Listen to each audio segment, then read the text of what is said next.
시간에는 등불과 햇빛이 쓸데없으니 이 제목으로 하나님 말씀을 살펴보도록 하겠습니다.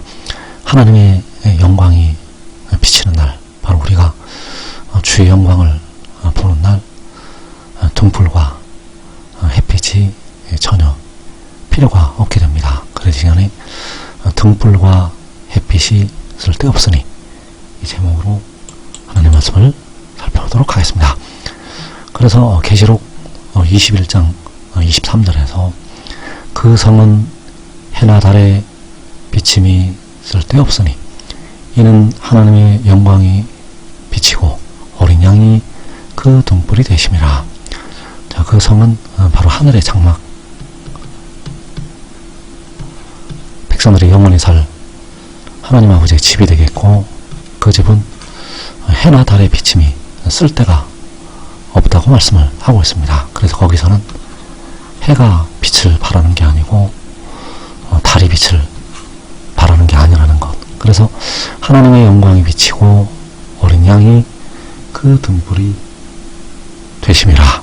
바로 만군의 여호와 아버지의 영광이 비치고 독생자가 그 등불이 된다고 말씀을 하고 있습니다. 그래서 만군의 여호와께서는 독생자 안에 계셔서 독생자를 통해서 백성들에게 빛을 비추시게 됩니다. 계시록 22장 5절에서 다시 밤이 없겠고 등불과 햇빛이 쓸데없으니 이는 주 하나님이 그들에게 비치심이라. 그들이 세세토록 왕노로 타리로다. 다시 밤이 없고 등불과 햇빛이 쓸데가 없다고 말씀을 하고 있습니다. 이는 주 하나님이 그들에게 비치심이라. 그래서 등불과 햇빛이 쓸데가 없는 이유는 바로 어린 양이 그 등불이 되고 하나님의 영광이 비치기 때문이라고 말씀을 하고 있습니다. 그래서 말라기 4장 2절에서 내 이름을 경외하는 너희에게는 공의로운 해가 떠올라서 치료하는 광선을 비추리니 너희가 나가서 외양간에서 나온 송아지같이 뛰리라. 자, 여기에서 내 이름을 경외하는 너희, 바로 하나님의 이름을 경외하는 백성들에게 공의로운 해가 떠올라서 치료하는 광선을 비춘다고 말씀을 하고 있습니다. 그래서 공의로운 해가 떠오르게 되면 자연의 해는 빛을 잃게 됩니다. 공의로운 해가 떠오르게 되면 이 자연의 해가 필요가 없다는 것. 왜냐하면 그 공의로운 해가 백성들을 향해서 이 자연의 해보다 7배나 더 밝은 빛을 비추기 때문입니다. 그래서 그 해가 떠올라서 치료하는 광선을 비춘다고 말씀을 하셨습니다. 하나님의 백성들을 향해서 치료하는 광선을 비춘다는 것. 그래서 시편 19편에서는 바로 공의로운 해가 떠오를 때를 향해서 말씀을 해줬습니다. 여기서 말씀하는 해는 바로 이 공의로운 해를 가리키고 있다는 것. 시편 19편 5절에서 해는 그의 신방에서 나오는 신랑과 같고 그의 길을 달리기 이뻐하는 장사 같아서 하늘이 끝에서 나와서 하늘 저 끝까지 운행하며 그의 열기에서 피할 자가 없도다. 자, 해는 하늘이 끝에서 나와서 하늘 저 끝까지 운행을 한다고 말씀을 하고 있습니다. 바로 공의로운 해가 하늘이 끝에서 나와서 하늘 저 끝까지 운행을 하게 됩니다. 바로 치료하는 광선을 비추면서, 그래서 그 치료하는 광선을 비추게 되면 주 안에 사는 형제들이 일어나게 됩니다. 그 공의로운 해가 떠올라서 치료하는 광선을 비추면 주 안에 사는 형제들이 일어나게 되고, 그리고 각 나라에서 나오는 셀 수 없는 큰 무리, 바로 아버지의 자녀들이 영생으로 들어가게 된다는 사실입니다. 그래서 그 해가 떠올라서 하늘이 끝에서 하늘 저 끝까지 운행을 할 때, 이때는 자연의 해는, 자연의 달과 별들은 이때 빛을 잃게 됩니다. 자연의 해가 빛을 비추는 게 아니라 공의로운 해가 이 지구상을 향해서 빛을 비춘다는 것. 그래서 해가 하늘의 끝에서 나와서 하늘 저 끝까지 운행을 하게 되는데, 현재는 지구가 해 주위를 운행을 하고 있습니다. 현재는 지구가 해 주위를 운행을 하고 있는데, 이때는 공의로운 해가 떠올라서 운행을 하게 됩니다. 이때는 공의로운 해가 하늘이 끝에서 나와서 하늘 저 끝까지 운행을 한다는 것. 그래서 그 해가 만민을 위한 하나님의 증거로 나타나게 됩니다.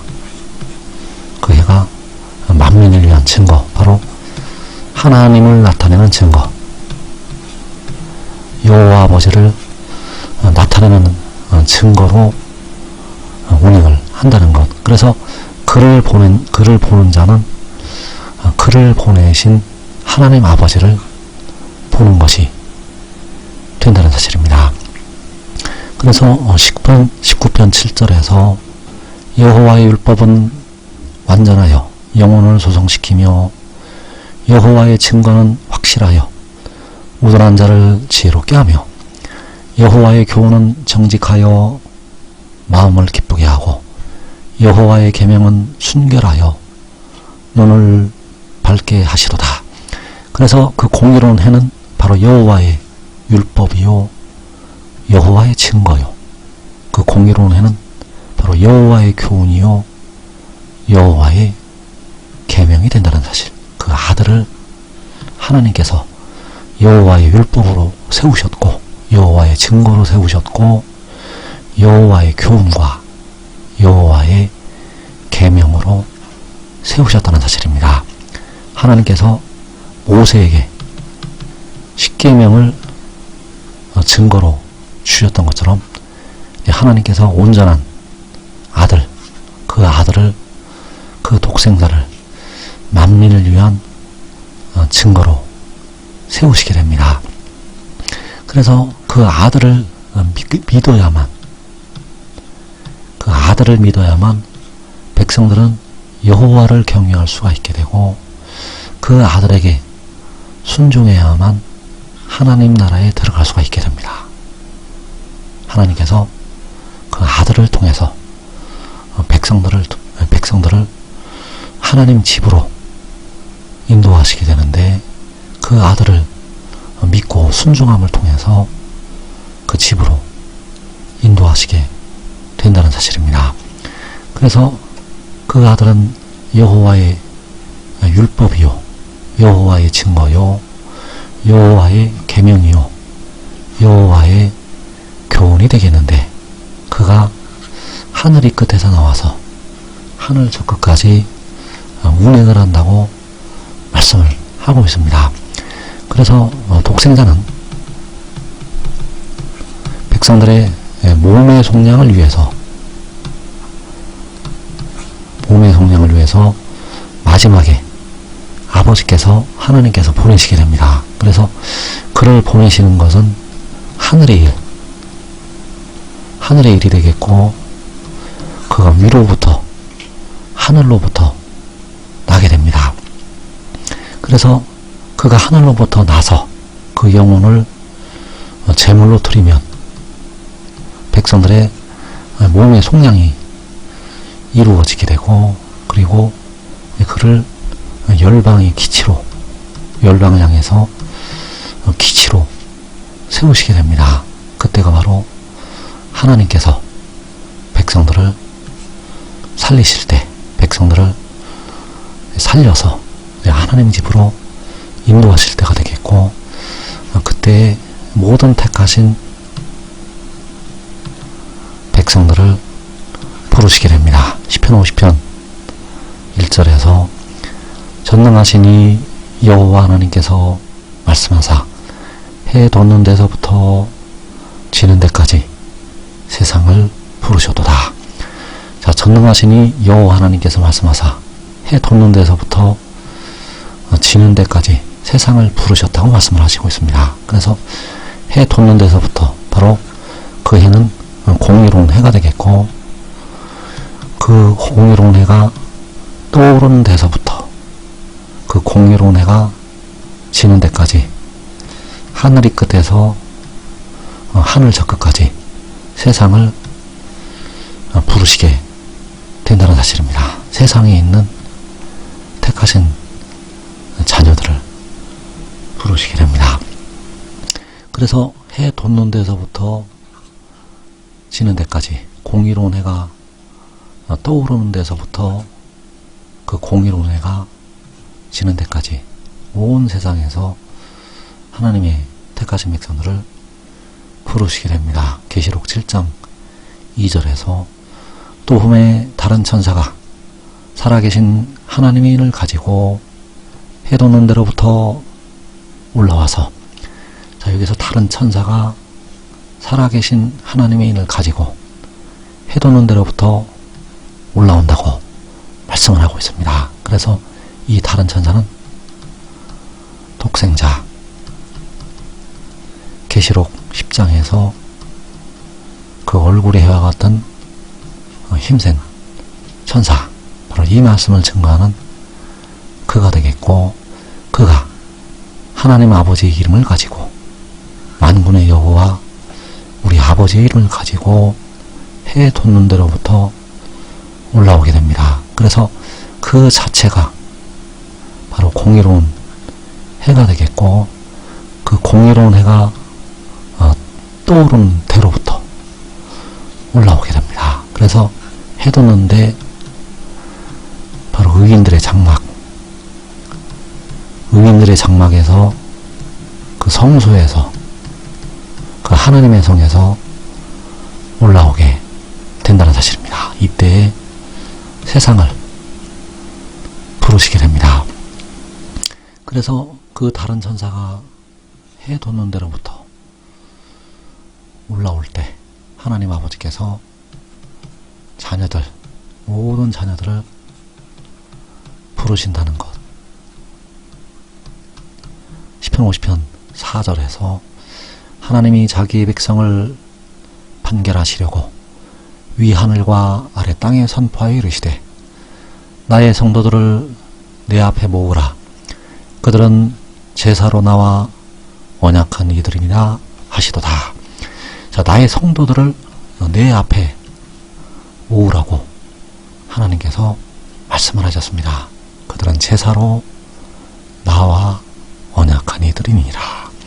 자, 제사로 하나님과 언약한 백성들, 여호와께서 친히 대물이 되셨고, 독생자가 친히 역시 제물이 되었다는 것. 여호와께서는 백성들의 영혼을 속량하는 제물이 친히 되셨고, 독생자는 백성들의 몸을 속량하는 제물이 되었다는 사실입니다. 그래서 제사로 언약을 한 백성들을 하나님 앞에 모으라고 명령을 내리시고 있습니다. 그래서 이때 주 안에서 자는 자들과 각 나라에서 나오는 셀 수 없는 큰 무리들이 그 기치를 향해서, 그 공의로운 해를 향해서 하늘이 끝에서 저 끝까지 모이게 됩니다. 그래서 그 다른 천사가 올라오는 이 모습, 살아계신 하나님의 인을 가지고 해 돋는 데로부터 올라오는 이 모습을 요한이 보았다는 사실입니다. 그래서 요한은 해가 이 땅을, 자연해가 이 땅을 비추는 모습을 본 것이 아니고, 달이 비추는 모습을 본 게 아니고, 그 공의로운 해가 떠올라서 치료하는 광선을 비추는 그 모습을 보았다는 사실. 그래서 요한복음 12장 35절에서 아직 잠시 동안 빛이 너희 중에 있으니 빛이 있을 동안에 다녀 어두움에 붙잡히지 않게 하라. 어두움에 다니는 자는 그 가는 곳을 알지 못하느니라. 자, 잠시 동안 빛이 너희 중에 있다고 말씀을 하고 있습니다. 바로 하늘의 끝에서 나와서 하늘 저 끝까지 운행을 하는데 이 기간이 잠시 동안, 그래서 빛이 있을 동안에 다녀 어두움에 붙잡히지 않게 하라. 어두움에 다니는 자는 그 가는 곳을 알지 못하느니라. 어두움에 다니는 자는 빛과 함께 다니지 않는 자들, 바로 빛을 싫어하는 자들이요, 빛을 멀리하는 자들, 이들은 바로 어두움에 다니는 자들이요, 이들은 그 가는 곳을 알지 못한다고 말씀을 하고 있습니다. 그래서 이들은 죄의 종으로 사망에 이르게 됩니다. 하나님의 자녀들은 그 빛을 따라서 영생에 이르게 되고, 어두움에 다니는 자는 자기가 어디로 가는지도 알지 못하고 어둠 속으로 빠져들어가게 된다는 사실입니다. 그래서 지금 믿고 순종하는 자들은 이 땅에 시험의 때를 면하고 먼저 영생으로 들어가게 됩니다.